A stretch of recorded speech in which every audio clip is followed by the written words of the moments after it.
Hi friends, we are going to learn third unit,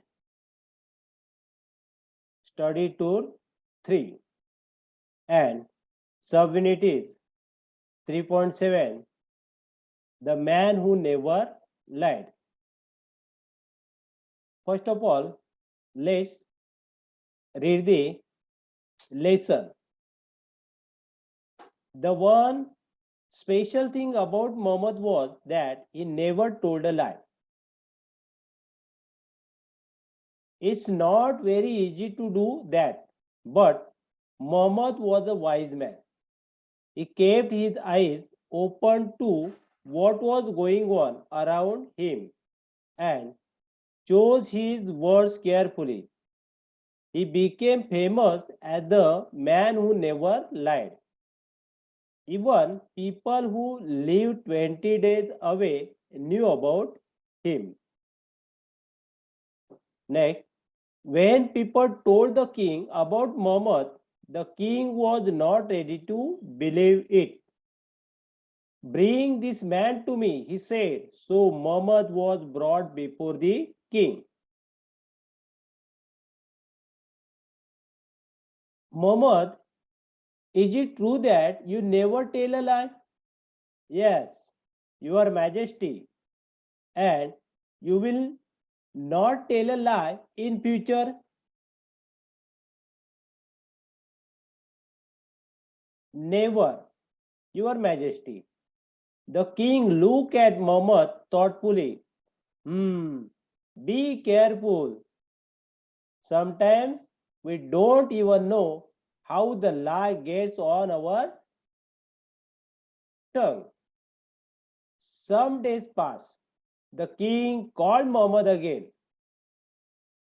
When Muhammad came, the king was just coming out of his palace. There were many people around him. He was going on a hunt. The king called Muhammad over to him.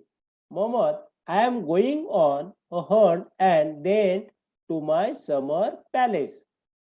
The king spoke as he walked towards his horse. He held the horseman and put his left foot in the stirrup. Then he turned to Muhammad and said, now run to the summer palace and tell the queen to prepare a big feast for me and my people, including you. Hurry. Muhammad turned around and hurried to the summer palace. When he left, the king began to laugh. I'm not going anywhere today. Just wait till Muhammad tells this lie to the queen. The next day, the king went to the summer palace. Did Muhammad tell you to prepare a feast for me yesterday? It was a lie. Muhammad gave me your message yesterday. The queen answered. Muhammad said, maybe the king will come here by noon. Maybe he won't. And what does that mean? Tell me for sure. I told Muhammad, but Muhammad said, I can't tell you for sure. I don't know whether the king put his right foot in the stirrup or whether he put his left foot on the ground again after I left. So we just waited for you yesterday, but you didn't come. When the king heard this, he was taken aback. He agreed that Muhammad was really a wise man who only spoke what he saw with his own eyes. Nothing more, nothing less. Now, let's see the meaning of the new words and meaning of this story. The man who never lied. आता या ठिकाणी बघा, never म्हणजे कधीही नाही. Never म्हणजे कधीही नाही. लाईड म्हणजे खोटं बोलणारा, खोटं बोलणे. म्हणजे या ठिकाणी कधीही खोटे न बोलणारा माणूस असा याचा अर्थ होतो. बघा पुढे, the one special thing about Muhammad was that he never told a lie. म्हणजे मोहम्मद विषयी एक खास गोष्ट होती, ती म्हणजे तो कधीही खोटं बोलत नसे. It's not very easy to do that. म्हणजे असं करणं म्हणजे काय नाहीये, फारसं सोपं नसतं. But Mohammed was wise man. परंतु काय म्हटलेलं आहे इथे, मोहम्मद हा खूप शहाणा माणूस होता. वाईज म्हणजे शहाणा किंवा सुज्ञ. He kept his eyes open to what was going on around him and chose his words carefully. म्हणजे या ठिकाणी अर्थ बघा, आपल्या आजूबाजूला काय घडत आहे याकडे तो डोळे उघडे ठेवून पाहत असे आणि आपले शब्द तो कसं म्हटलेलं आहे, केअरफुली म्हणजे काळजीपूर्वक निवडत असे. आता चूज म्हणजे चूजचा भूतकाळ. निवडत असे. He became famous as the man who never lied. म्हणजे कधीही खोटे न बोलणारा म्हणून तो प्रसिद्ध होता. फेमस म्हणजे प्रसिद्ध. पुढे बघा, even people who live 20 days away knew about him. म्हणजे अगदी 20 दिवस चालावे, 20 दिवस चालावं लागेल इतक्या दूर अंतरावर असणाऱ्या लोकांनाही त्याच्याविषयी माहिती होती. म्हणजे खूप दूरवरच्या लोकांना त्याच्याविषयी माहिती होती. When people told the king about Muhammad, the king was not ready to believe it. बघा पुढे काय झालं,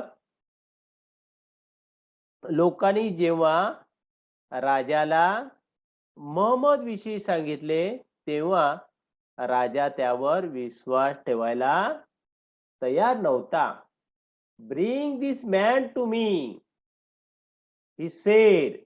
बघा त्यावेळी राजा म्हणाला की या माणसाला माझ्याकडे घेऊन या. So Muhammad was brought before the king.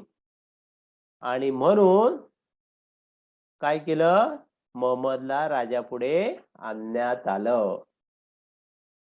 Mohammed, is it true that you never tell a lie. बघा तेव्हा राजा काय म्हणाला बघा मोहम्मदला, तू कधीही खोटं बोलत नाहीस, हे खरं आहे का? Yes your majesty. Your majesty म्हणजे महाराज. होय होय महाराज, खरं आहे. And you will not tail a lie in future. म्हणजे तू भविष्यात कधीही खोटं बोलणार नाहीस.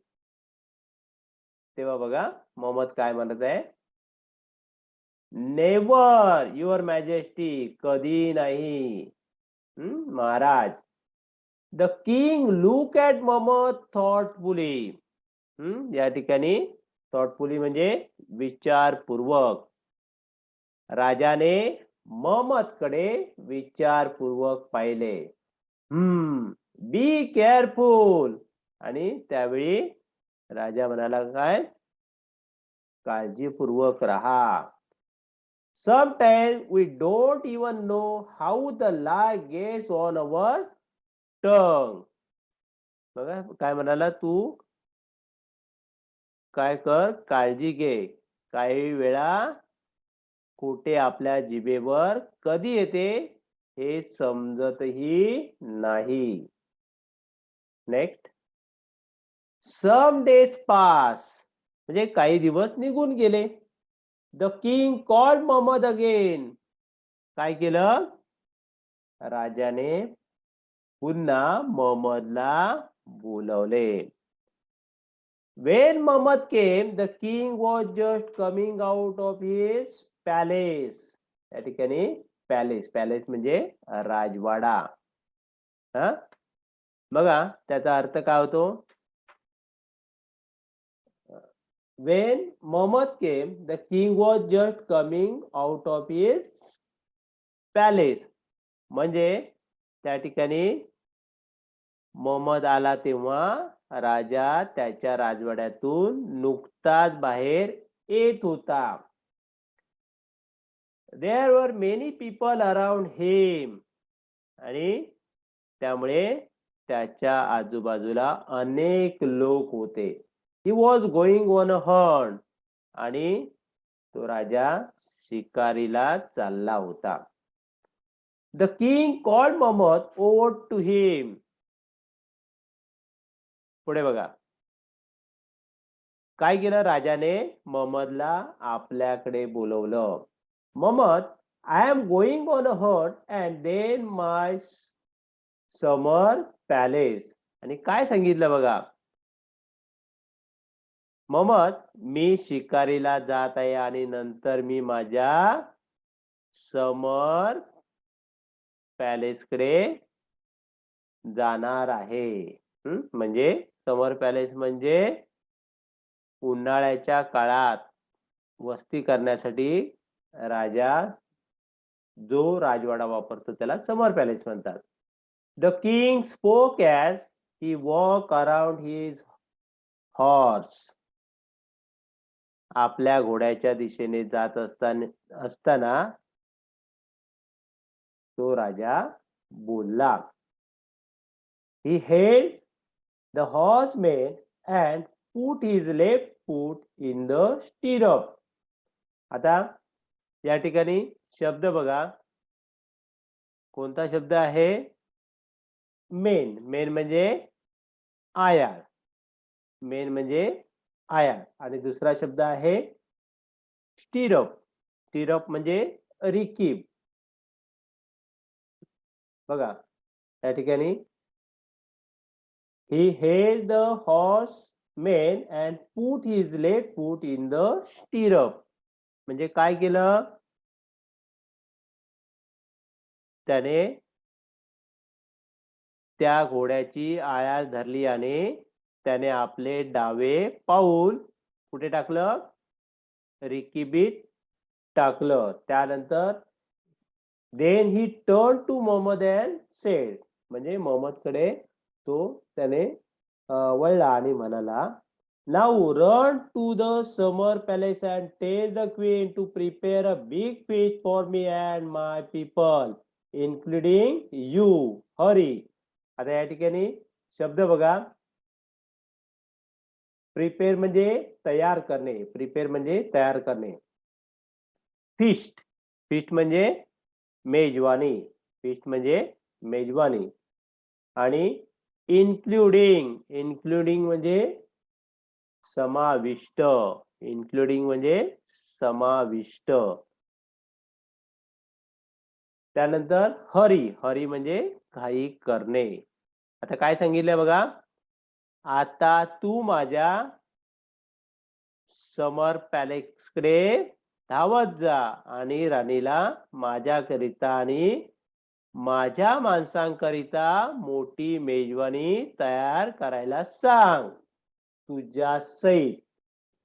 तर बघा मित्रांनो, आपण आज एवढंच पाहणार आहोत. त्याच्यानंतरचा भाग आपण पुढच्या व्हिडिओमध्ये पाहू. धन्यवाद.